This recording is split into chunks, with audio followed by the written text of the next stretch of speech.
Yeah, hello people. Moino Wave from Bechard again as always and as usual. I'm going to be covering, as you can tell and or see by default, another demon from the Grimorium Verum, the way I've been doing lately, by the name of Bechaud, or alternative names Bechard or Bechet. Now, the description in the Grimorium Verum states as follows. Bechaud has power over winds, storms, lightning, hail, and rain, as well as of toads or other things of that sort, essentially making it rain toads, in a manner of speaking. So anything weather related with like a hypothetical biblical plague-based affinity, based on the toad statement and or comment.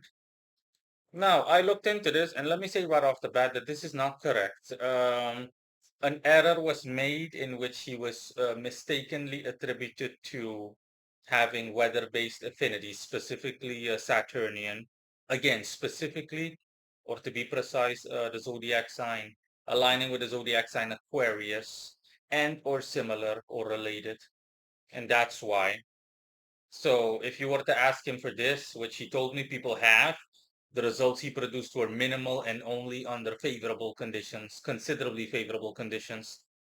Like if it was already going to rain, he can just simply accelerate that process only by a relatively minor margin, as well as lightning, but a little bit of thunder and lightning. But again, essentially the weather already was going to do it by itself for a good portion, for 70% approximately, and he simply nudged things along.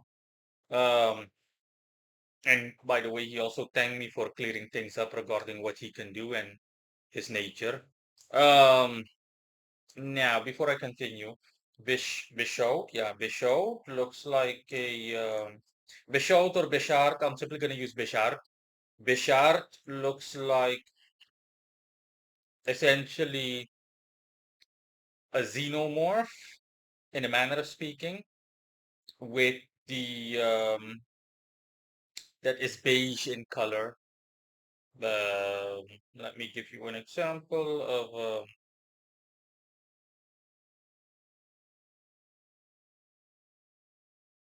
Oh my goodness, no.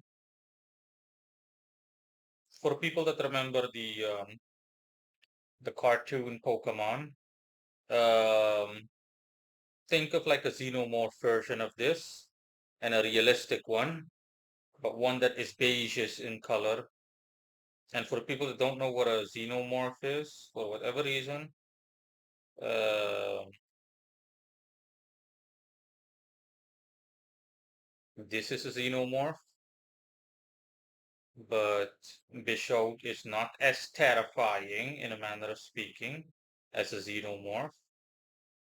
He just is what he is, so neutral.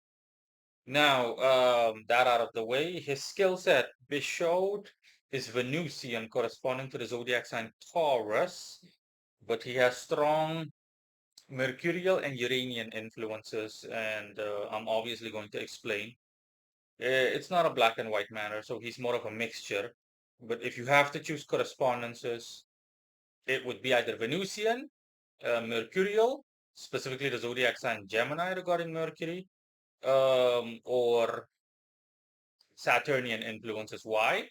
Not literally Saturnian, but an emphasis laid on Uranus. I repeat, the planet Uranus. But you see my point? You see where it comes from? I see where the author or the writer or the person that put down what his specialty is, where they made that error potentially. Because applicable to the seven classical planets, the one that comes closest to Uranus obviously is Saturn. Saturn is the OG ruler of Aquarius, whereas Uranus is the obviously the modern ruler. Um, and what he specializes in specifically is literature and things of a written communicative nature. Um, and besides that, things regarding short-term travel or affairs pertaining to short-term travel, with an involvement of technology. So where technology enters the fray.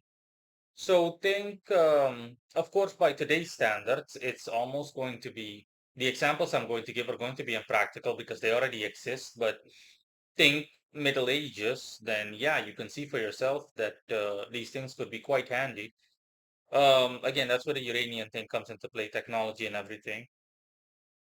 Not just he specializes in things such as, for example, an inventor that wants to invent something new, something that can be used, utilized on a daily basis, and something that is highly detailed and of a polished nature, to the point where it's also something quite artsy, so something beautiful to look at.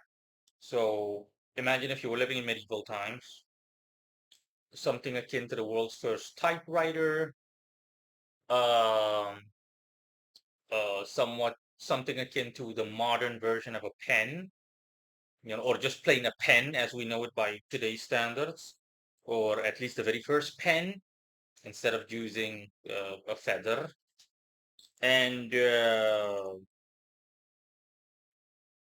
and anything else that can be used. Just let's just say um, some kind of automated form of of sending messages. For example, think of the very first vehicle or something akin to that rather than just riding on horseback. Something along those lines, all of these things are on the table as examples. So you can imagine for that time, it was revolutionary. Something like that is revolutionary in a time where none of these things even remotely existed. Again, these are all examples. They're not to be taken literally. You can take them literally, but I don't know exactly um, what time era specifically when it comes to these examples where all of this comes into play. But I'm pretty sure that, the Grimorium Verum utilization was what I think at latest 15th, 16th century or something along those lines. In any case, these are examples. You could take them either literally or figuratively, but the message is clear. These are things that he specializes in. Um, so yeah, when it comes to correspondences planetarily, it all depends on what you are intending on doing. So what your purpose is or focus is or objective is in terms of working with Bechard, either Venusian, Mercurial, or Saturnian, with an emphasis regarding the latter, the last one laid on Uranus. And that is all. Goodbye.